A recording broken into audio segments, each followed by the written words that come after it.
They're called the Rabugari Superstars, and it's easy to see why. They sing and dance with unrestrained passion.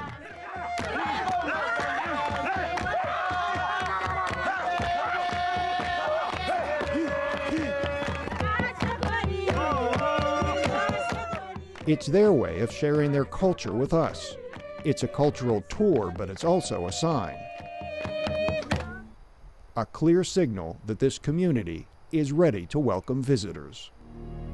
There's a group of gorillas living in the forest near their town, and they hope tourists will soon be allowed into the park to visit them. That's because gorilla tourism is this region's new cash crop. It's changing not only the lives of Africans who live around Bwindi National Park, but the landscape of this country as well.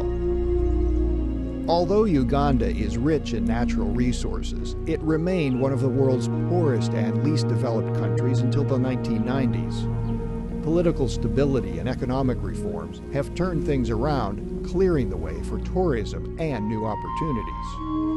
These days, tourism is the second largest source of revenue in Uganda, right behind agriculture. 75% of that money is being generated by adventurous people coming to see the gorillas. It's a small park, 331 square kilometers. Alfred Twinambajuni is a wildlife guide in the park. Before this park was gazetted, people were depending on tea only as a source of income. Tea? Yeah, tea. And that's it? That's it. But now, many are depending on tourism now. Mostly, they depend on tracking and park entrance fees. It's $250 per person, or 435,000 Ugandan shillings, to track gorillas for a day, plus $15 to get into Bwindi. A percentage of that revenue goes into the community's coffers, boosting incomes and funding projects like new schools. In this country, where the average income is only about $300 a year, a little bit goes a long way. The money spent here boosts the conservation of the endangered mountain gorillas. Tourism makes the animals valuable resources. Thank you. And gives local people incentive to preserve them. Guide Maydad has worked here at the park since it opened.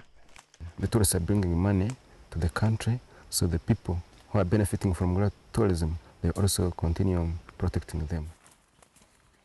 That's what it's all about. Benefits for the locals, respect for the animals. And as long as tourism is managed carefully, the gorillas may have a better shot at survival. And local people like the Rabugari Superstars will have reason to hope and real cause to kick up their heels and celebrate.